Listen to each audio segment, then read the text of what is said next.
అమ్మాయిలంటే ఏంటి ఇప్పటికన్నా అర్థమైందారా? వాళ్ళకి కావాల్సింది లవ్ కాదురా, లగ్జరీనెస్. డబ్బు లేకపోతే మగాడికి విలువే ఇవ్వరు. ఇంకా మనసుకైతే ఇంక అసలుకే విలువ లేదురా. అనవసరంగా వాళ్ళ గురించి ఆలోచించి మనసు పాడు చేసుకోవడం తప్ప ఇంకేమీ లేదు.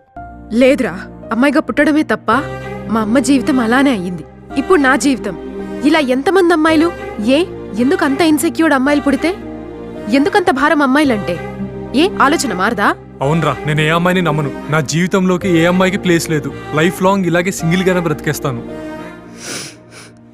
ఇందాక అడిగావు కదా ఎలాంటివాడు కావాలని. ఇప్పుడు చెప్తా విను.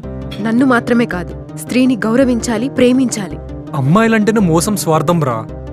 వాళ్ళకి రెస్పెక్ట్ ఇవ్వడం కంటే అంతకన్నా మూర్ఖత్వం లేదు. ప్రతి ఆడదాన్ని గౌరవంగా చూసేవాడు భార్యని బాగా ప్రేమిస్తాడు. అలాంటివాడు దొరికితే ఖచ్చితంగా వదులుకోను.